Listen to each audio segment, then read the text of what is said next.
مقاصدنا واغفر لنا ما مضى يا واسع الكرم والحبيب الذي ترجى شفاعته لكل حول من الأموال مقتحم يا رب بالمصطفى بلغ مقاصدنا واغفر لنا ما مضى يا واسع الكرم. Fatihatul Kitab Imam Nawawi Riyadhus Shalihin Syekhul Islam Muhyiddin Abi Zakaria Yahya bin Sharif Nawawi.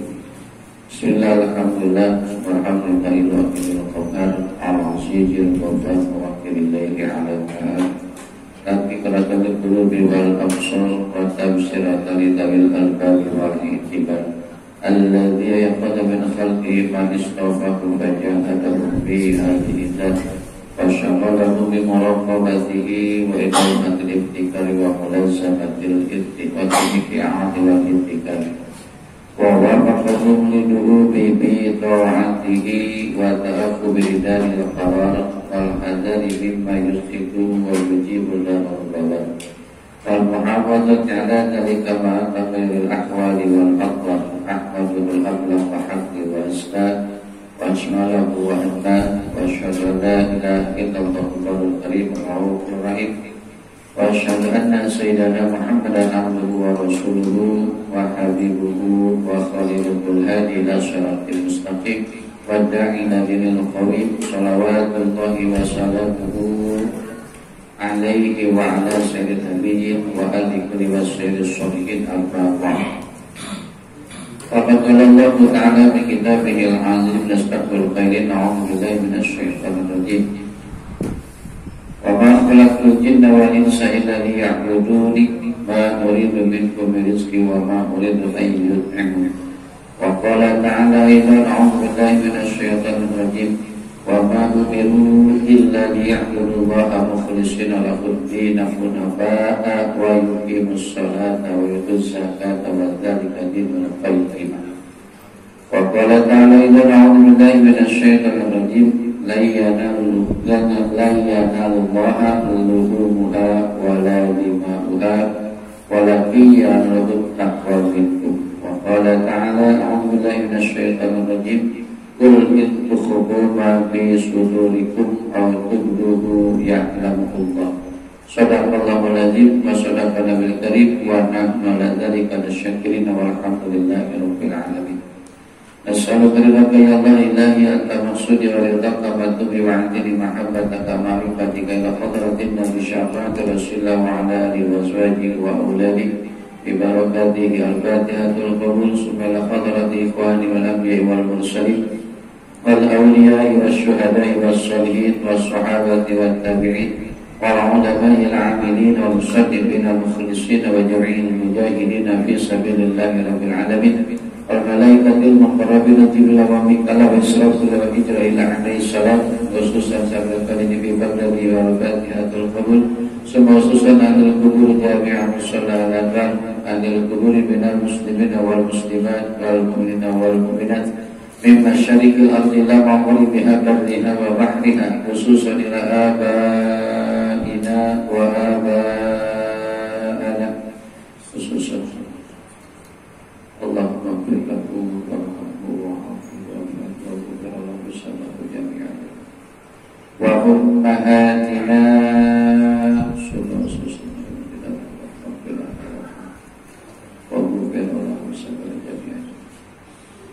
وأجدادنا وجداتنا وأساتذتنا ولزوجاتنا ولمن اجتمعنا هؤلاء بسبب ولأجله اللهم اغفر لهم وارحمهم وعافهم واعف عنهم وأكرم نزلهم ووسع مدخلهم والجنة المسبهم اللهم أجر رحمة والمغفرة على أهل القبور من أهل لا إله إلا الله محمد رسول الله صلى الله عليه وسلم يا أيتها النفس المطمئنة ارجعي إلى ربك راضية مرضية فادخلي في عبادي وادخلي جنتي ببركته وكرامته شيء لله لكم الفاتحة.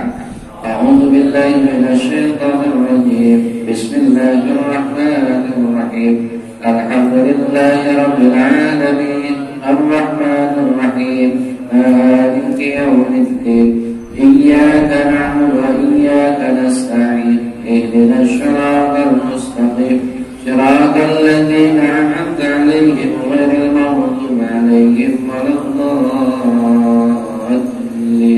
آمين. رب اغفر لنا ولوالدينا آمين.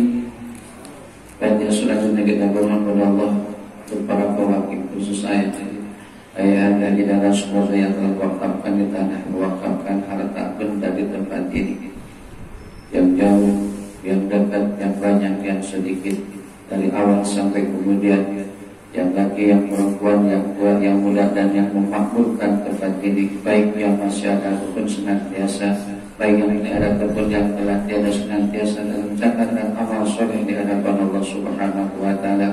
Wasilahnya Fatihah dan kabulnya Allah Subhanahu wa Ta'ala. Dan kita bermohon kepada Allah, kita berdoa dan mendoakan mungkin kita, keluarga kita, saudara kita, ada orang kali berabat di antara kita yang kurang sehat, jasmani, terutama Allah angkat segala penyakit, Allah gantikan dengan kesehatan dan lebih taat daripada sebelumnya. Yang kurang sehat rohani, kita bermohon kepada Allah, Allah tambahkan hidayah dan lebih taufik kepada kita semua, dan kita tambahkan rasa kenikmatan dalam nikmat iman dan Islam, ihsan dalam segala kehidupan, sehingga Allah jadikan kita termasuk orang insanul kamil. Wasilahnya Fatihah kita bermohon kepada Allah, Allah jadikan kumpul kita dalam rahmat-Nya Allah, berpisah kita dalam lindungan Allah Subhanahu wa Ta'ala. Bibarakatihi al-Fatihatul Qabul, kita bermohon kepada Allah dalam segala kehidupan kita, dalam setiap langkah dalam membawa berkah, setiap langkah memperkokoh akidah, dan Allah jadikan keturunan kita yang soleh dan solehah, keluarga yang sakinah mawaddah warahmah, taat dalam beribadah, kuat dalam akidah. Allah kumpulkan kembali di akhirat kelak dalam surga Allah Subhanahu wa Ta'ala dengan kedua orang tua kita, bapak ibu guru kita, bapak ibu mertua kita, saudara kita, karib kerabat kita, hati tolak karib laki, perempuan tua muda yang menyenangkan ataupun yang tidak terhadap kita, senantiasa Allah kumpulkan kelak dalam surga Allah Subhanahu wa Ta'ala. Bi barakatihi wa karamatihi syai'ulillahi lahumul Fatihah. A'udzu billahi minasy syaithanir rajim. Bismillahirrahmanirrahim. Alhamdulillahirabbil alamin. Arrahmanir rahim. Maliki yaumiddin. Iyyaka na'budu wa iyyaka nasta'in. Ihdinas siratal mustaqim. Siratal ladzina an'amta 'alaihim ghairil maghdubi 'alaihim waladdallin. Amin. Rabbi bilana wa liwalidayna amin. Fatiha. Selanjutnya kita berdoa kepada Allah senantiasa dalam segala kasar kita, di hati kita, Allah berikan kemudahan dari segala kesusahan, Allah lapangkan dari segala kesempitan, Allah tambahkan dari segala kekurangan, Allah cukupkan dari segala kebutuhan, Allah berikan kemudahan dalam kerja kita menjadi nilai ibadah, membawa berkah rezeki untuk penilaian dakwah, insyaallah yang membawa nikmat ke dunia dan akhirat kelak. Mudah-mudahan apapun aktivitas kita, kerjaan kita, dan kita bermohon kepada Allah senantiasa dalam ridha Allah Subhanahu wa Ta'ala, dan menjadi modal kita untuk lebih taat kepada Allah dan Rasulnya. Selanjutnya kita bermohon kepada Allah, wasilahnya ini ta'lim, Allah tambahkan ilmu dan berikan kemampuan untuk mengamalkan dari ilmu yang kita pelajari yang Allah berikan kepada kita. Wasilahnya Fatihah, Allah menjaga diri kita, keluarga kita, lingkungan kita, nanti orang dari kerabat kita, bangsa kita, umumnya muslimin muslimat minal masyriq ilal maghrib, senantiasa dalam rahmat dan ridwan Allah Subhanahu wa Ta'ala. Bi barakatihi wa karamatihi syai'ulillahi lahumul Fatihah. A'udzu billahi minasy syaithanir rajim. Bismillahirrahmanirrahim. Alhamdulillahirabbil alamin. Arrahmanir rahim. Maliki yaumiddin. Iyyaka na'budu wa iyyaka nasta'in. Ihdinas siratal mustaqim. Siratal ladzina an'amta 'alaihim ghairil maghdubi 'alaihim waladdallin. Amin. Rabbi bilana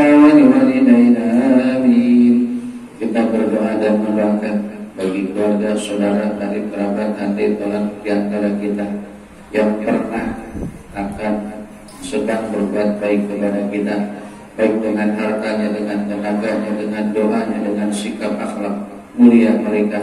Bagi yang masih ada ataupun yang telah tiada, senantiasa Allah tambahkan catatan amal soleh di hadapan Allah Subhanahu wa taala. Bagi yang ada, Allah berikan tambah kenikmatan berkah setiap langkah. Bagi yang telah tidak, Allah tambahkan nikmatnya di alam barzah dengan ampunan Allah dan ridhonya. Allah kembalikan kita semua di akhirat kelak dalam rangka menikmati nikmat hidup, nikmat iman, nikmat Islam, nikmat ihsan diberikan kepada kita semua, sehingga kita jadikan manusia yang betul-betul taat kepada Allah, memiliki sikap-sikap ikhlas, tabah, tawakal, syukur, sabar dalam setiap keadaan. Wasilah Fatihah dalam kabulnya Allah Subhanahu wa taala, insyaallah bi barakatihi syai'ulillahi lahumul Fatihah.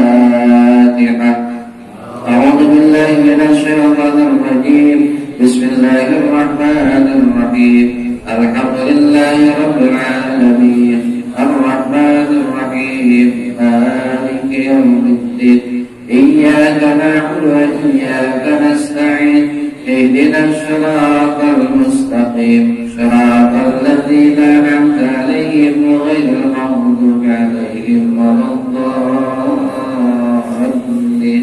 آمين ربنا ولوالدينا آمين. Alhamdulillah, segala puji milik Allah, bersyukur pada Allah yang Maha Ghafur. Hari ini sudah berada di malam yang kelima jika tidak salah ya. Kami cuma Sabtu Minggu seperti yang ke-6 bulan Dzulhijjah. Allah berikan kesempatan di akhir tahun Hijriah ini, kita bersyukur pada Allah masih diberikan kesempatan untuk senantiasa berusaha menjadi orang takwa, meraih nilai pahala yang disiapkan oleh Allah Subhanahu wa taala, dan Allah senantiasa ampuni segala salah hilaf dan dosa kita. Amin ya mujibas sayyidin. Shalawat wa salam senantiasa kita bermohon pada Allah, tambah limpah curah kepada baginda kita Nabi besar Muhammad al-Mustafa sallallahu alaihi wasallam, para keluarga, sahabat, para tabi'in, para ulama, para syuhada, para sholihin. Insyaallah akan kita mendapatkan syafaat di yaumil qiyamah nanti. Amin ya mujibas sayyidin. Para sepuh, para bin sepuh, bapak haji jamaah yang dirahmati Allah Subhanahu wa taala. Pada kesempatan ini harusnya kita membahas tentang fikih. Tapi karena ada request juga ini kaitannya dengan bulan haji, masih banyak di antara kita yang bertanya, bagi orang yang kurban katanya nggak boleh motong rambut, motong kuku dan lain sebagainya. Itu dilarang bagi orang yang sedang menunaikan ibadah haji. Kita di kampung, di daerah, di wilayah itu nggak ada larangan hal yang demikian. Cuma ada sebagian pendapat memang seperti itu, tapi saya belum menemukan dalilnya.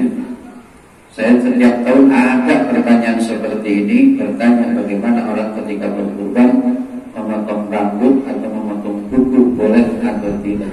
Jangan dipotong kambing kukunya, biarin aja. Sapi kita dipotong, biarin aja, kecuali sebelumnya gitu.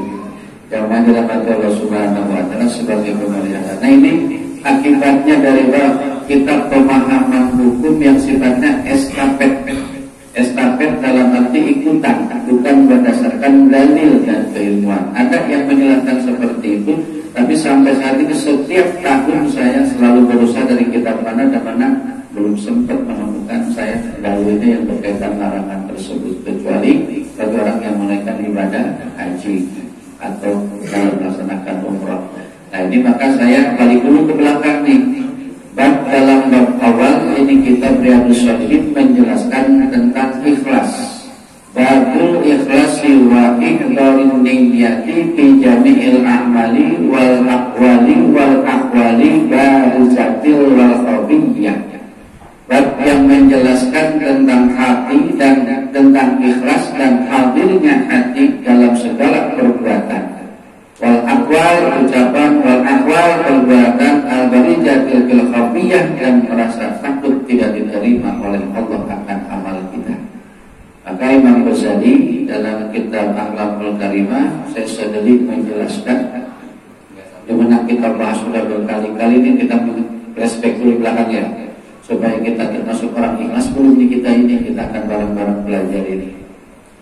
Apa kata beliau dalam makalahnya? Imam Ghazali memaparkan yang dicantumkan oleh Syekh Sabil dalam kitab Akhlaqul Karimah dalam bab awal itu menjelaskan an-nasu kulluhum halka illa alimun wal alimuna kulluhum halka illa amilun wal amiluna kulluhum halka illa al-mukhlisun wal mukhlisuna illa qadrin azim.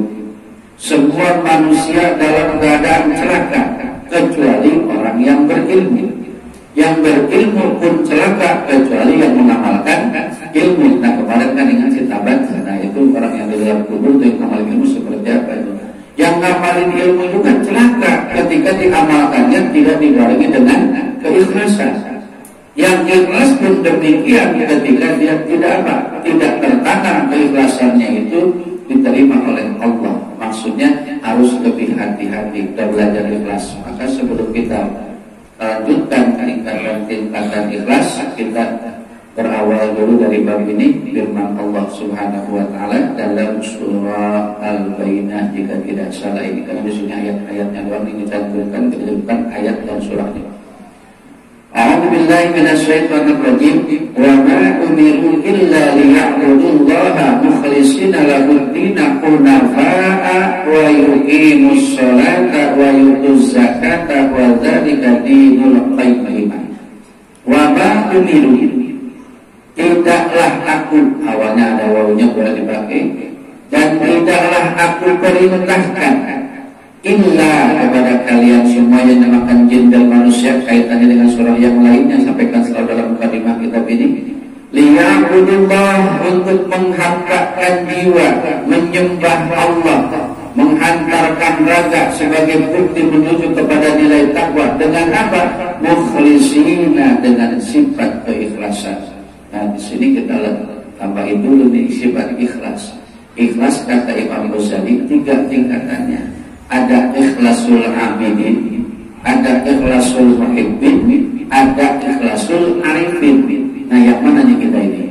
Kita akan koreksi kita masing-masing. Sudah termasuk orang ikhlaskah kita? Apakah cukup diucap dengan mulutlah kita berucap ikhlas? Imam Ghazali memaparkan yang dikatakan ikhlasul amidin atau ikhlasul mubtadin, orang baru belajar ikhlas. Seorang hamba Allah belajar ikhlas, cirinya apa? Dia beribadah, melaksanakan apa yang diperintahkan oleh Allah dan Rasulnya karena perintah. Kenapa sholat, kenapa zakat, kenapa haji, kenapa silaturahim, kenapa infak sedekah? Karena perintah. Perintah siapa? Perintah Allah. Yang kedua, cirinya orang yang melaksanakan ikhlas dengan takut karena Allah. Takut apa? Takut masuk neraka, takut disiksa oleh Allah. Dia takut, ingin mendapat pahala, itu baru belajar ikhlas gitu. Selama ini yang mana yang kita kerjakan? Kita akan koreksi lagi.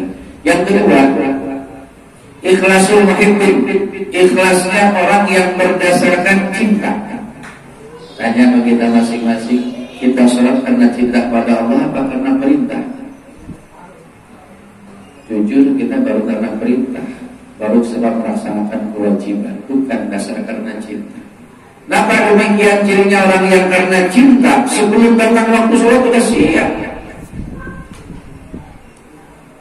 Kita dulu mengapel, kita dulu mengapel, kita kan apel. Sekarang mana kenal kan sekarang apel, saban hari apel kan sekarang. Dulu zaman dulu zaman tahun 80-an belakang dah. Kalau mau ngapel itu ketemu malam minggu, masya Allah itu baris sore udah mandi, rambut udah kerimis pakai lavender, kalau nggak tancok hijau, luar biasa. Pakai minyak cap buah, kata duyung, poles-poles itu. Pokoknya yang mesti datang ke waktu sore pas tahu dah, gitu. Masya Allah ketemu malam minggu, kenapa? Cinta. Akan menemui yang kita cintai, maka segala macam persiapan kita siapkan. Baju yang jarang dipakai menemui kekasih yang akan kita cintai pakai. Yang tadi nggak pernah minyak wangi pakai. Sampai pengalaman saya dulu itu teman saya saking nggak punya minyak wangi apa remason. Saking pengen wangi itu, ingin menemui yang dicintai gitu. Pakai remason bukan Jadi ketika kita tertanam keikhlasan dengan rasa cinta di dalam beribadah, Itu selalu kemampuan yang ada kita persiapkan jiwa raga. Cirinya tadi bagaimana? Segala sesuatu yang kita punya, segala sesuatu yang kita ada, segala sesuatu kesempatan yang diberikan oleh Allah, semuanya disiapkan untuk menemui yang kita cintai. Kan sering kita ungkapkan kata anak muda, gunung akan kudaki, lautan akan kuseberangi, gak perlu dimebeli yang menghantui, yang penting I love you. Nyai kan terus saking hebatnya cinta. Yang namanya cinta, yang pahit bisa menjadi manis, yang asam bisa menjadi segar, gelap bisa menjadi terang, semangat jadi tambah hebat, susah bisa menjadi bahagia kalau sudah cinta. Maka anak muda berbicara, jika cinta sudah bicara, apapun yang dikata pasti semua menjadi nyata. Keduanya, kalau cinta sudah melekat, kayak apapun rasa coklat. Ini kejadian teman-teman saya tahun 88 di teman saya PGA, itu ceritain lagi. Saking terkesimanya dengan temannya lewat apa yang dia cintai, dia lagi nyapu, ngambilin tanah, nggak nyadar tai kotak yang menok melek, dan dia keringetan musafir. Itu hebatnya cinta itu. Kenapa? Lihat temenannya dia lewat, lagi nyapu. Kejadian teman saya, nggak sebutin namanya saya. Tinggal di Cirebon sekarang. Saya pun kunjung itu kejadian karena di ibu-ibuan itu kita ada ibu-ibuan masak, kita kalau masak yang pada punya uang kan punya ibu-ibuan tuh masak makan, setiap makan dia ada lagi nyapu di halaman rumah ibu-ibuan itu. Ya ceweknya lewat, masya Allah. Sampah yang udah terkumpul nggak dilihat lagi sambil begini, pas dia keringetan kerang dirabut kakak, dan kotak-kotak yang itu nempel di mana, masya Allah. Saking hebatnya cinta kita. Nah, kembali ke kita sekarang untuk mewujudkan cinta kita kepada Allah. Persiapan apa ketika kita mau menghadap Allah? Contohnya kita ketika mau sholat. Biasanya kita ada yang istimewa. Bahkan mengulangan kita mengambil wudhu aja. Berarti belum ada cinta kita kepada Allah. Maka di bulan haji ini, bulan Dzulhijjah, kita diajarkan untuk menanamkan lebih kecintaan kepada Allah. Dari mana mulainya? Sejarah Nabi Ibrahim alaihissalam, Nabi Allah Ismail alaihissalam, dan Siti Hajar ini untuk mengajarkan kepada kita kecintaan melebihi daripada cintanya kepada keluarga. Anak yang satu-satunya yang ditunggu-tunggu sekian puluh tahun berumah tangga, punya anak disuruh dipotong. Coba kita kalau punya anak banyak, kita suruh dipotong, palingan jawabannya bapaknya yang tuaan. Saya bukan mesti mudaan, Pak. Berbalik, tapi Nabi Allah Ismail, jika memang itu perintah Allah dan Allah jadikan kita termasuk orang-orang yang sabar, laksanakanlah apa diperintahkan. Keikhlasan, kecintaan, dikurbankan harta, dikurbankan kecintaan kepada anak yang sekian puluh tahun berumah tangga nggak punya anak. Tujuannya apa? Karena cinta kepada Allah. Maka kompak nih kecintaan Nabi Allah Ibrahim alaihissalam, anak yang berbakti kepada kedua orang tua, yaitu Nabi Allah Ibrahim, Nabi Ismail kepada Ibrahim, dan kepada ibundanya Siti Hajar. Ini disimpulkan kan di Masjidil Haram. Ada Hajar Aswad, ada Maqam Ibrahim, ada Hijr Ismail. Itu tujuannya apa? Memberikan iktibar seperti itu bagi orang yang mau mempelajari hal yang demikian. Ibunya Hajar super ekstra sabar dan ikhlas. Ditinggalin oleh Nabi Allah Ibrahim alaihissalam ketika anaknya masih bayi, Nabi Ismail tidak dikasih bekal sepeser pun, jangankan bekal makanan satu biji korban pun tidak. Ditinggalkan beliau kembali ke Palestina untuk meneruskan perjuangan Siti Hajar hanya dengan Nabi Ismail di tengah gurun pasir yang tidak ada apa-apa. Tapi ketulusannya, maka tidak aneh zaman sampai sekarang ketika anak hidup dengan emak pasti aman sampai besar. Insya Allah. Kalau hidup sama bapak jangan beruntung tuh anak. Kenapa bapaknya terkawin lagi gitu. Beda dengan hidup sama emaknya. Karena beruntung jadi emak luar biasa. Maka daripada jadi bapak jadi anak. Ada juga bapak yang luar biasa, belum anaknya sampai begini gak berani nikah lagi. Kenapa? Anak belum tuntas kewajiban laksanakan. Balik lagi jamaah yang dirahmati Allah. Cinta. Orang daftarnya ibadah karena cinta. Apa yang kita kerjakan, kenapa kamu sholat? Karena saya cinta sama Allah. Saya ingin jumpa dengan Allah. Saya ingin ketemu dengan Allah. Saya ketemu dengan Rasulullah. Laksanakan sholat. Karena pada demikian, karena sudah memiliki sifat ihsan, orang yang baik. Makanya kalimatnya iman, Islam, ihsan. Dikatakan ihsan itu apa? Anta'budallah ka'annaka tara fa in lam takun tara fa inna yara. Orang yang sudah cinta kepada Allah ketika melaksanakan ibadah seolah-olah dia melihat Allah dan yakinkan di dalam hatinya kalau kamu tidak melihatnya Allah tidak akan kamu kelihatan di dunia, nanti di akhirat janjinya Allah. Yakinkan hati kamu bahwa Allah sedang melihat kita. Cinta. Ketika sholat kan kita berulang-ulang kita bahas ini. Assalamualaikum warahmatullahi wabarakatuh.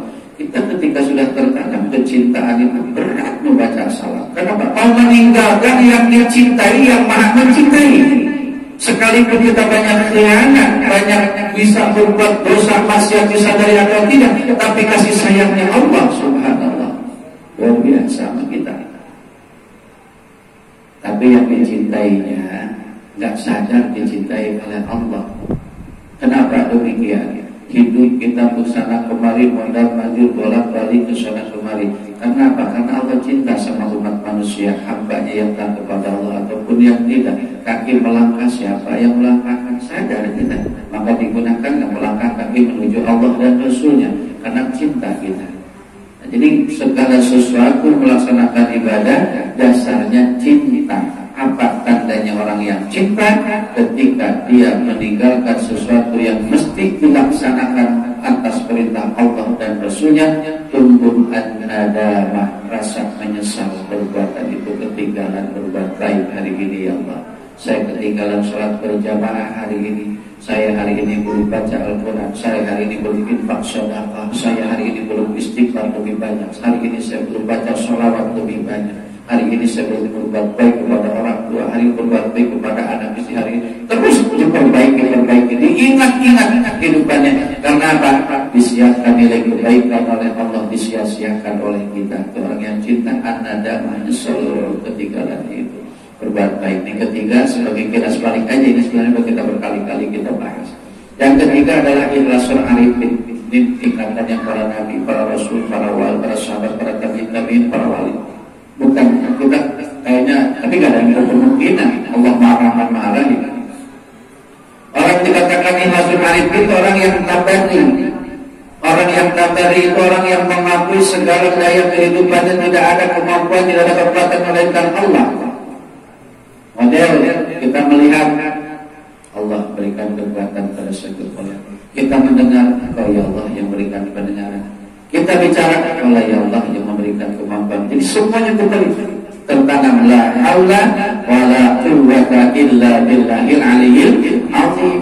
Berulang-ulang ini kita bahas ini. La haula ya Allah, saya tidak punya daya, tidak punya kemampuan untuk meninggalkan perbuatan maksiat dan dosa. Wala quwwata, tidak punya kekuatan untuk senantiasa taat. Illa billah, melainkan pertolongan ya Allah al-ali yang maha tinggi, al-azim yang maha agung. Jadi sadar segala kehidupannya orang yang memiliki sifat khusus arifin, kehidupannya sadar itulah kekuatan Allah, itulah kasih sayang, tidak pernah merasa memiliki kembali.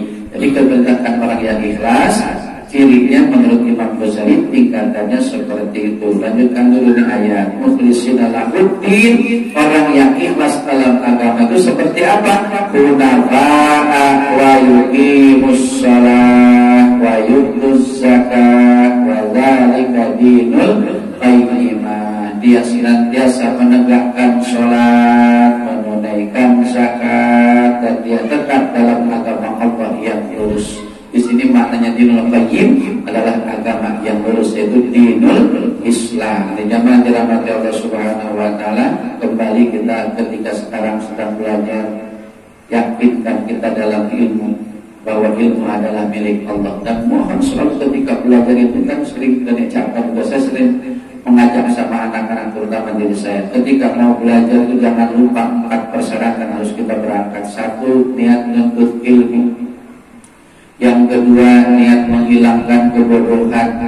Yang ketiga, niat untuk mendapatkan ilmu. Yang kelima, mohon sama Allah dari ilmu yang dapat bisa mengamalkan. Kita makan ujung-ujung nyelonong, pulang nyelonong, datang nyelonong. Kenapa?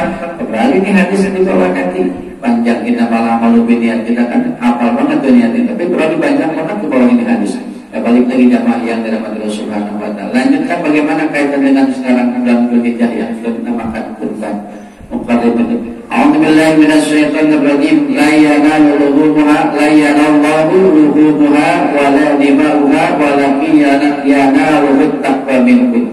La yanalu luhumuha. Allah tidak melihat banyak bulu yang menempel di binatang yang menjadi sembelihan hewan kurban.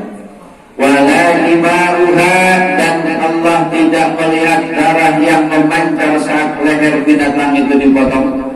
Walakin yanaluhu taqwa minkum, melainkan yang Allah lihat adalah ketakwaan di antara kalian. Karena memang kita pernah dan mungkin sering mendengar buluan yang ada di binatang bisa menjadi saksi, artinya Allah menyiapkan pahala yang segitu banyaknya bagi orang yang kurban. Nah sekarang kan orang Indonesia ini aneh, gampang kabur, mudah heran, gampang kabur. Sekarang kan sepeda lagi laku nih, ntar bajai laku nih ya, sepeda lagi laku sekarang. Jangankan yang di tempat-tempat bengkel yang murah-murah itu ya, yang mahal aja dibeli. Nah bandingin itu orang beli sepeda jutaan dengan beli kambing, semangat mana? Lah kalau kadang-kadang saya ketika dibalikin begitu, ingin hati saya, kenapa gue punya motor, gue punya kendaraan. Ya Allah, seperti ini kan kita ketamakan hidup tanpa disadari.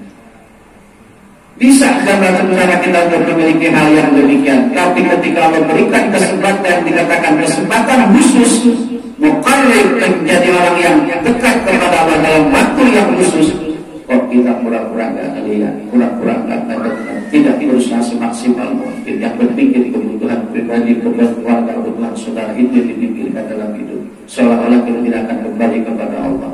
Tanpa disadari ketika sifat itu muncul dalam diri kita, berarti tamak rakus kita muncul tanpa disadari. Oh, karena yang lebih penting di situ betul. Tapi ketika kita pada hasil yang lebih daripada biasanya, atau mungkin kita diniatkan dalam asal dan asal penghasilan kita, insya Allah akan nyampe. Tapi ketika kita memaksakan dengan cara bidangan, ini yang bikin saya heran. Itu tadi, sekarang sepeda 3 juta aja nggak pernah ditawar. Kalau sepeda 4 juta nggak ditawar. Saya tahu dari mana, teman saya beli sepeda 9 juta. Buat apaan sih lu? Saya bilang, dipakai kemana itu sepeda? Akan begini kan perlu kesehatan zaman. Nah, sekarang kalimatnya apa? Mensalnya pada sana. Benar kan saya cakap, saya bilang. Alat salim bikin salim, benar. Nah sekarang ente semangat bergaya sepeda sama semangat mati salim dan semangat jamaah bagus sama mana? Jangan begitu apa? Nah kan balik jangan. Saya mengingatkan Tuhan, saya bilang, karena salat itu ketika saya salat juga nggak ada yang ingetin, bahaya nih. Terus saya nama ente, tapi saya kewajiban nyampein 9 juta sepeda. Kalau saya tinggal pakai motor, nggak capek ngegoes baru nyampe. Sejarah bagaimana sehat dengan goes dan lain sebagainya. Silakan, tapi ingat kondisikan tanpa kita sadari. Ketika kita tidak imbangi kehidupan dunia dan dengan kehidupan akhirat, kita berkategorinya menurut Rasulullah termasuk orang yang tamak. Maka Rasulullah sampaikan, alakah umat pun saya celakanya umatku dengan 2 sebab. Yang pertama, hubbud dunya wa karahiyatul maut, terlalu cinta kepada dunia yang dia punya, harta, tahta, keluarga, jabatan dan apa yang dia miliki digunakannya hanya untuk kepentingan sesaat, kesenangan sesaat, tanpa memikirkan kesenangan yang abadi di akhirat. Nanti kan sepeda lama-lama hilang nih. Belum lama ini kan batu akik yang hari ya. Maka istilah 1000-2000 itu kayak batu akik gitu. Berapa 1000? 1 juta gitu kan. 2 juta sampai sekarang gara-gara batu akik. Sekarang saya main ke rumah Sinardi itu kan punya kamar sendiri dia, karena memang termasuk pakelarnya juga dulu sepertinya itu. Saya bilang, ini kemanain ya Pak Ustaz, koleksi aja sekarang. Masya Allah, ada yang harganya 100 juta. Itulah manusia. Jadi kita balik ke kalimat hikmah para ulama. Man ahabba syai'an fahuwa abduh. Ini barang siapa yang mencintai sesuatu melebihi cinta kepada Allah dan Rasulnya, maka dialah hambanya. Berarti apa kita? Syirik. Coba dulu zaman batu akik dulu, orang ngumpul sama ngumpul syirik. Yang pernah saya sampaikan, supaya licin bos orang kemana-mana. Sampai ini jarang hati kita digosok. Untuk apa? Banyak istighfar, tasbih, tahmid, tahlil, haqala, hasbala, baca ayat di Al-Quran, baca salat. Jadi ini gosok hati kita supaya menghilang. Tapi ini kan Masya Allah, luar biasa. Waktu di mana puncak gunung dicari, kenapa? Karena cinta. Kenapa diiming-imingi dengan harga yang 1 juta sekian juga, bahkan miliar, bahkan ratusan juta, bahkan dan sampai miliaran. Kenapa batu? Tapi saya juga ingat dulu tahun 83 ini, 83-84. Yang lagi rame-ramenya marmer Bung Karno yang tembus cahaya ya. Resep itu bisnis gituan dulu saya. Ditempel.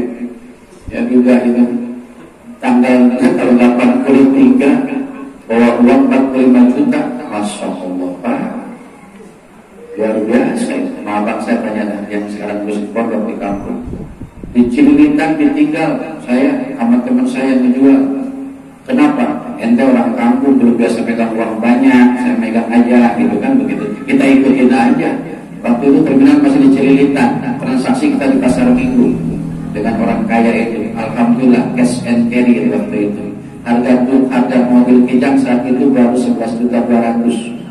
Dapat berapa mobil Kijang itu? Harga gitu. Dapat 45 juta. Saya ditinggalin di bis sama saya berdua. Mana belum makan. Itu bis sudah mau berangkat, gak mau ngomong. Rupanya itu orang kabur tinggalin saya sama abang saya ditinggalin. Alhamdulillah itu doa bisa dikabul abang saya itu. Bilang rumah kita pulang ini gitu. Insyaallah Allah mau pertolongan. Di jalan kita bukan dapat dari duit, dapat kembalian. Hebat tuh doanya dikabul sama saya. Tahu sudah. Kita diwarisi belum dapat juga saya. Jadi kepepet yang bisa, insyaallah ada amalan yang saya kasih, tapi jangan dibuat-buat. Kepepet yang bisa saya kasih, karena saya juga sering ngalamin kayak gitu. Kalau kau punya ongkos banget, saya mohon kepada Allah. Ada dalam Al-Quran ayatnya, amalin puasanya nggak usah lama-lama, 60 hari. Ya, nggak lama, tapi saya sampai 40 hari doang dulu. Alhamdulillah, 40 hari gitu. Saya jangan di pondok apa bisa dijabanin.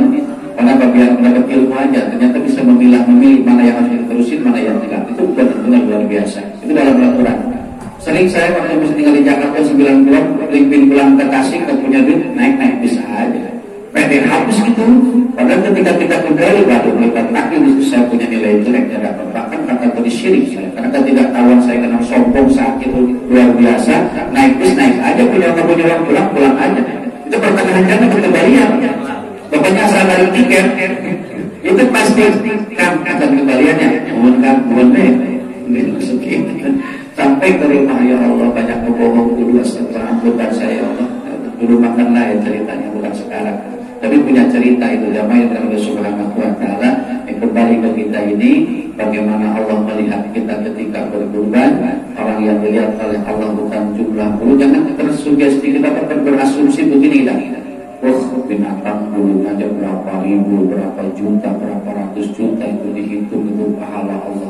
Kenapa orang tua dulu para ulama sampai menyebutkan juga seperti membolehkan berpendapat seperti itu untuk memotivasi supaya kita betul-betul berbuat di jalan Allah sesuai dengan kemampuan yang ada. Bagi siapa? Orang-orang yang kaya, yang masih berakhir, pelit kikir, korek, penit, kasiran, perek-perek, dan subjek, dan lain-lainnya, maka dikasih motivasi.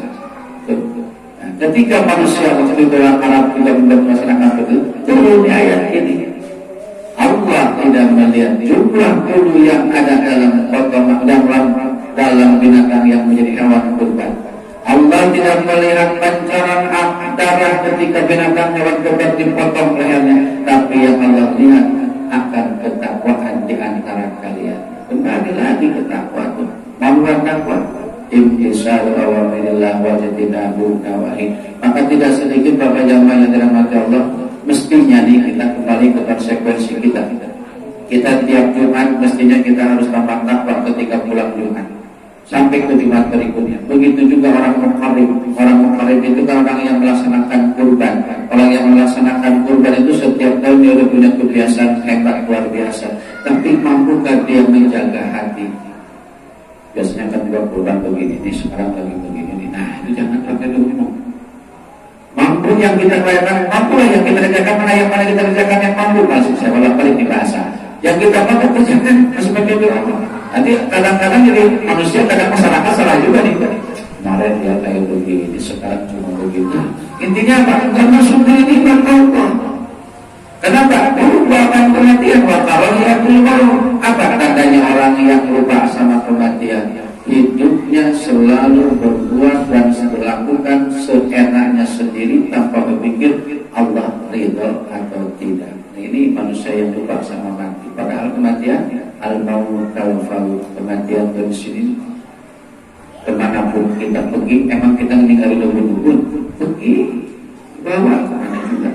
Maka ketika orang yang ingat sama kematian, segala yang diperbuat itu selalu bermohon kepada Allah, ya Allah, jadikan nilai ibadah yang saya kerjakan dan nilai-nilai kebaikan dalam ketaatan baik diri saya, keluarga saya, terus ngerenter kayak kemarin kita bagi bahas. Nah, air seperti ini aja berapa tangan yang terlibat sama diri kita. Apa kita pernah ingat sama orang yang nyuling air? Apa yang bersihinnya? Apa yang ngendong galon? Yang nuangin sampai terakhir kok nuangin air? Apa kita ingat saat minum? Jangan lupa di hati kita yakin bagi kebaikan, tambahkan amal soleh buat mereka supaya Allah. Dengan catatan apa? Karena kita dibuat senang perbuatan mereka bisa minum bismillah. Boleh. Apakah kita bisa boleh berkorban untuk kedua orang tua yang telah tiada dan menghajikan? Ya, padahal ya. Kurban akikah itu dilaksanakan tergantung kemampuan. Karena fardunya fardu kifayah. Kenapa dikatakan fardu kifayah? Karena fardu bagi yang mampu, kifayah itu ketika ada kaitan itu wajib bagi yang mampu. Dan bagi siapa kurban akikah haji itu tidak ada batasan waktu. Artinya gimana? Ketika dunia kita diberikan kesempatan oleh Allah untuk hidup, kita berdoa kepada Allah, pingin kurban, pingin kekar, pingin ibadah haji dan sebagainya, belum mampu kita mendapatkan melaksanakannya, mungkin di alam barzah. Kenapa? Janji Allah, "Ud'uni astajib lakum." Memohonlah kepada saya akan aku kabul. Belum pantas kasarnya, belum pantas dapat di dunia, ada di alam barzah. Gitu kan? Di alam barzah ada dapat nanti di alam masa. Alam masa ada dapat alam akhirat. Janji Allah tidak akan pernah ingkar. Kenapa? Innallaha la yukhliful mi'ad. Allah tidak pernah ingkar janji. Hanya manusia yang banyak ingkar janji. Bagaimana ketika kita menunaikan ibadah haji untuk orang tua, mengorbankan orang tua, nah itu termasuk waladun sholihu, anak yang soleh itu namanya. Berderma kepada kedua orang tua. Kenapa? Karena niat tadi sudah dilaksanakan, tapi orang tua belum sempat merasakan menunaikan sendiri. Ketika anaknya sudah berkemampuan, silakan atas namakan untuk kedua orang. Bahkan saya lagi berusaha Bapak jamaah yang dirahmati Allah. Selalu saya berbicara begini, berusaha bukan selalu ya, sekemampuan yang ada. Ketika sholat, ketika seperti ini, ketika berzikir, ya Allah, jika memang ini menjadi amal soleh buat saya, berikan amal soleh saya kepada kedua orang tua saya. Saya tidak pantas mendapatkan ini karena mereka yang membuat saya seperti ini. Kita berbicara seperti ini. Jadi jangan sampai kita ada rasa terima atau tidak. Itu memang sudah Allah berikan. Nilai rezeki seseorang itu dijanjikan oleh Allah. Boleh, kita punya uang buat orang tua haji itu dengan sangat hati orang tua itu. Berarti hasil mendidik anak dia punya niat kebaikan pada orang tua. Waladun salihun, ialah anak yang berbakti kepada orang tua yang senantiasa berdoakan kepada orang tua. Qurratu a'yun, anak yang menjadi kebanggaan kebahagiaan kita laki-laki. Kita harus mengutamakan kedua orang tua kita.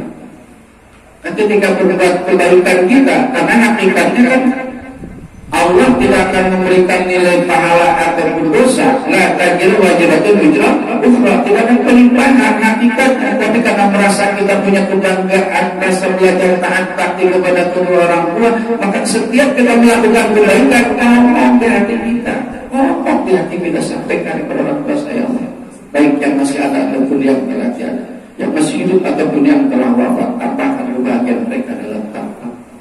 Saya selalu berusaha, bukannya saya sombong ya, benar-benar ya Allah, jika tidak ada kedua orang tua saya seperti ini, apa namanya? Hebat.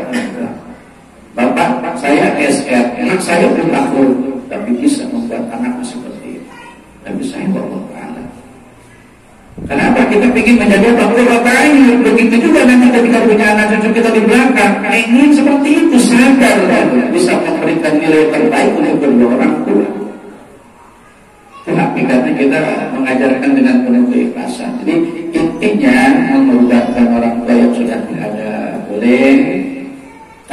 yakin yang sudah tiada saudara kita, anak kita ketika punya rezeki yang berlimpah. Utamakan keluarga. Baru keluarga kalau tercukupi, keluarga kita nih jika memang kita lagi banyak uangnya nih, lu udah kurban belum beliin kambing, lu udah PK belum beliin kambing gitu. Tanya, kita belum nyampe ke susah, kepengen belum nyampe. Yang udah pada punya, yang udah punya harta juga banyak, silakan dakwah dengan hartanya. Ya, silakan. Allah Taala. Dari makna dari rukun astajibahum artinya dia panjang waktunya ya. Ya, nggak apa-apa. Ya, sampai ketemu. Iya, jadi rukun itu termasuk bahasa kitanya begini, panasnya menurut Allah kapan? Kan sering kita bahas. Saya ingin besar, ingin beli pesawat. Ngomong terus diambil doa sama Allah. Dibalik sama Allah dengan firman dalam diskusi yang maknanya begini panjang itu bahasa kita. Lu belum pantas. Lu jadi pilot aja belum bisa. Lu ngerti teknisinya belum paham. Nah, jadi logika seperti itu. Jadi Allah tidak akan memberikan kepada sehebat apapun permintaan kita. Jika memang belum pantas menurut Allah, nggak bakal dikasih. Sekalipun Allah punya janji tadi, innallaha la yukhliful mi'ad. Allah tidak pernah ingkar janji, tapi ketika ketulusan kesungguhan kita betul-betul mengharap kepada Allah, tidak akan pernah diingkari oleh Allah. Faman ya'mal mithqala dzarratin khairan yara wa man ya'mal mithqala dzarratin syarran yara. Jadi intinya Allah tidak akan pernah. Jangankan dari orang yang ngerti agama sebodoh apapun, selama dia di hatinya tidak pernah menduakan Allah, sekalipun dia dosa angkara murkanya sudah kita bahas kan, luar biasa dosa di dunia, tapi tidak ada setitik pun di hatinya dia menduakan Allah, masih ada kesempatan mendapatkan ampunan Allah. Kembali ke tadi, jadi innallaha la yukhliful mi'ad itu tidak ada batas waktu. Maka dikatakan dunia majratul akhirah. Dunia itu sawah ladangnya akhirat. Kembali ke ikhlas. Ketika kita sudah punya keikhlasan, subhanallah. Nah, jadi berpikir serasa tidak pernah dan belum pernah berbuat baik. Orang ikhlas itu terima itu. Jadi nggak pernah ikut kebaikan. Hari ini gue belum bisa berbuat apa-apa. Besok itu untuk belajar silakan. Tapi ketika udah pertanyaan karena ikhlas dan ikhlasul muhibbin, dengan tadi Allah firmankan dalam kalimat takwa itu, tidak dilihat bulu, tidak dilihat pancaran darah, karena pancaran itu sebelum berkurban kira-kira pengorbanan kita, saking sayangnya kita pada diri kita sendiri, saking cintanya kepada Allah, tapi akan lihat takwa, ya. Tanya tawadhu, orang takwa makin rendah diri kepada Allah. Saya belum bisa begitu sama berusaha. Kopnya makin qanaah, merasa apa? Cukup dengan apa yang Allah berikan atas usaha kita dan doa kita. Tidak pernah menuntut sama Allah. Allah Maha tahu apa yang kita butuhkan. Yang ketiganya adalah wau, yakni secara harfiah itu takwa. Waunya waunya apa? Wara, apik. Hati-hati makan, minum, ucap, perbuatan. Orang takwa itu hati-hati. Ucapan saya menyinggung orang lain enggak, perbuatan saya ngasih orang lain apa enggak, selalu hati-hati. Waspada, yakin kembali kepada ulumul Quran. Minallah billah lillah ilallah. Kita yakin asal dari Allah, berjuang di jalan Allah, berbuat karena Allah, karena akan kembali kepada Allah. Maka orang yang betul-betul mencintai kedua orang tua, kan kita pernah lihat di dalam kitab ini juga nih. Masalah kalau ta'ayyud berbakti kepada kedua orang tua, birrul walidain, kembali kepada orang tua, kan apa? Anak istrinya pingin makan, pingin minum susu kambing, karena begitu sampai ke rumah emaknya masih tidur, sudah tidur, anaknya nangis, istrinya juga nahan lapar, karena padahal lapar sakit, semua lagi keadaan lapar. Ketika memang ini si anak laki-laki ingin kita berbakti kepada orang tua, sabar kamu ya, sabar istriku, sabar anakku, karena saya tidak teringin, tidak termau. Jangan sampai termasuk kategori anak yang durhaka kepada orang tua. Karena ini makanan segini adanya, saya memakan utamakan ke orang tua saya dulu. Itu laki-laki terus kalau begitu. Sampai kado sama anak. Begitu banyak bangun, mamanya yang soleh, ngelihat anaknya soleh, maknya soleh. Mama apa udah alhamdulillah, coba ini gitu anak lu kasih, begini lu kasih, mama udah terima kasih, beres gitu. Alhamdulillah berkah itu semua. Emaknya ikhlas, makin ikhlas kepada anak, makin ridho juga Allah kepada anak tersebut. Makanya ridho Allah gitu, wa walidain. Syukurlah bisyukur walidain. Ridhonya Allah tergantung ridho kedua orang tua. Murkanya Allah tergantung murka kedua orang tua. Orang tua saya kurang taat beribadah, jangankan masalah ilmu pribadi dia biarin. Nabi Allah Ibrahim ajar berbuat patuh. Siapa lagi satu lagi tapinya bapaknya bapaknya lupa saya namanya. Yang bapaknya berbuat patuh juga. Aduh, Nabi apa itu? Siapa yang pertanyakan kita ingat ini? Sama berbuat patuh, tapi tetap pengerti dia. Tak pernah mengecewakan orang tua. Berantem dengan bapaknya, enggak dia.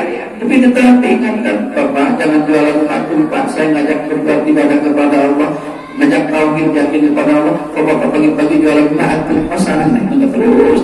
Bapaknya marah luar biasa, tapi Nabi Ibrahim dianggapin aja. Dia lama-lama juga, nah itu kan kewajiban kita sekedar mengajak dan mengingatkan. Kenapa kita bisa seperti ini pun bagaimanapun bodohnya orang tua adalah orang tua kita lah yang punya jasa yang paling amat sangat demikian adanya. Di zaman Allah Subhanahu Wa Taala dalam bab Ikhlas ini kita belajar dari kalimat Al-Quran khususnya sabda-sabda Rasulullah, dan kita akhiri dengan ayat yang terakhir. Ini hadis yang kepanjangan, nanti sabdanya di kitabat ayat-ayat terakhir. Firman Allah, A'udzubillahi minasyaitonirrajim, qul in tukhfu ma fi sudurikum aw tubduhu ya'lamullah. Katakanlah wahai Muhammad, sesungguhnya Allah Maha mengetahui fi sudurikum, apa yang kamu sembunyikan, au tubduhu, atau yang nampak. Wa ya'lamullah, Allah mengetahui dari apa yang ada dalam hati kamu. Jadi ketika kita berbuat itu, Allah Maha tahu. Tapi sebagai tambahan ilmu kita supaya kita tambah mengerti, insyaallah ini hadis yang sering kita bahas dan para bapak-bapak hafal semuanya insyaallah. Wa an Amirul Mukminin Abi Hafsin Umar bin Khattab bin Nufail bin Abdul Uzza bin Riyah bin Abdullah bin Qaratib bin Raja bin Adi bin Ka'ib bin Ayyub bin Ghalib al-Quraisy al-Alawi radhiyallahu anhu. Saya ingat terjemahin, qala sami'tu Rasulullah sallallahu alaihi wasallam yaqulu innamal a'malu binniyat wa innamal likulli imrin ma nawa, faman kana hijratuhu ila Allah wa rasulihi fa hijratuhu ila Allah wa rasulihi, wa man kana hijratuhu lidunya yusibuha aw imra'atin yankihuha fa hijratuhu ila ma hajara ilaihi, muttafaqun alaihi. Jadi jamaah Allah Subhanahu wa taala, kita setelahnya ada Fathul Makkah memang tidak ada lagi hijrah, melainkan adanya jihad, berjuang ke jalan Allah. Hijrah itu pindah dari Makkah ke Madinah. Setelahnya ada kejadian Fathul Makkah, kemenangan kota Makkah, bisa masuk keluar masuk dari Makkah untuk beribadah. Tujuannya apa? Untuk membebaskan umat manusia dalam beribadah kepada Allah Subhanahu wa taala. Maka tidak ada lagi yang dikatakan hijrah secara jasadiah, tapi adanya hijrah ruhaniyah, berpindah dari perbuatan yang kurang baik menjadi lebih baik. Maka Rasul sampaikan di sini makna dari hadis, siapa yang berbuat segala sesuatu tergantung niatnya. Niatnya baik, pasti hasilnya baik. Karena saat itu ada orang bangsawan, orang hartawan ikut ke Madinah, tapi dengan catatan dia ingin menikahi seorang perempuan yang cantik jelita dan khawatir kehilangan harta, maka dia ikutlah bersama Rasulullah tanpa mengikuti ajaran Rasulullah. Maka turunlah ini asbabul hadis. Rasulullah sampaikan, siapa yang niatnya karena Allah dan Rasulnya pasti dapat Allah dan Rasulnya. Tapi siapa yang niatnya karena dunianya, takut dirampok oleh orang-orang yang beresah itu yang jahat, maka dia dapatnya harta yang dia punya. Tapi siapa orang yang niatnya untuk perempuan yang dinikahi, maka hanya perempuan itulah yang dia dapati. Jadi kita kembali juga kita nih hijrah kita kemarin niatnya untuk apa nih, kita sholat jamaah. Kali kembali kita belajar cinta kepada Allah. Kita taklim seperti ini, belajar cinta kepada Allah, mendengarkan ayat-ayat Allah dan sabda-sabda Rasulullah. Kenapa tidak akan pernah kita mengenal Allah dan Rasulnya di antara kita tanpa kita ada yang mengajarkan kepada kita? Laula Rabbi ma'arafta Rabbi. Tidak akan pernah kita kenal akan Tuhan ketika tidak ada yang mengajarkan kepada kita semua. Jadi tidak akan mengenal Allah tanpa ada guru. Kita diajarkan oleh para ulama-ulama ini. Kita ada kitab, baca di kitab, kita pelajari, kita pahami. kami. Ayo kita amalkan semua yang ada insya Allah. Wallahu a'lam bis-shawab. Kullu jami'an Astaghfirullahaladzim, Astaghfirullahaladzim, Astaghfirullahaladzim, wa atubu ilaih min jami'il ma'asi wa dhunub. La hawla wa la quwwata illa billahil aliyyil azim. Qala Nabi sallallahu alaihi wasallam, "Aqulu man qultu ana wa nabiyyuna min qabli, la ilaha illallah, la ilaha illallah, la ilaha illallah, Muhammadur Rasulullah sallallahu alaihi wasallam." Kifaratul penutup majlis. Subhanallahumma wa bihamdika asyhadu an la ilaha illa anta astaghfiruka wa atubu ilaik. Allahumma ja'al jamal hadza jamal maquma wa taqarrabu min ba'di wa taqarrabu masuna. Allahumma akrimna bi ta'atika wa la tuhinna bi ma'siyatika. Allahumma jinna laka husna. Rabbana la tuzigh qulubana ba'da idh hadaytana wa hab lana min ladunka rahmatan innaka antal wahhab. Rabbana atina fid dunya hasanatan wa fil akhirati hasanatan wa qina adzabannar. Wadkhilna jannata ma'al abrar ya aziz ya ghaffar ya rabbal alamin. Rabbana taqabbal minna innaka antas samiul alim wa tub 'alaina innaka antat tawwabur rahim. Wa sallallahu ala sayyidina Muhammad wa ala alihi wa sahbihi ajma'in. Bifadlika subhana rabbika rabbil izzati 'amma yasifun wa salamun ala mursalin walhamdulillahi rabbil alamin. Ya muhibban sayyidina al-Fatihah. A'udzu billahi minasy syaithanir rajim. Bismillahirrahmanirrahim. Alhamdulillahi rabbil alamin. Arrahmanir rahim. Maliki yaumiddin. Iyyaka na'budu wa iyyaka nasta'in. Ihdinas siratal mustaqim. Siratal ladzina an'amta 'alaihim ghairil maghdubi 'alaihim waladdallin. Amin ya rabbal alamin. Allahumma biqillah menarik segera keberangan al-bakir finalik insyaallah, dan insyaallah kita berharap kepada Allah senantiasa kebersamaan kita dicatat amal-amal soleh bagi kita semua. Wassalamualaikum warahmatullahi wabarakatuh.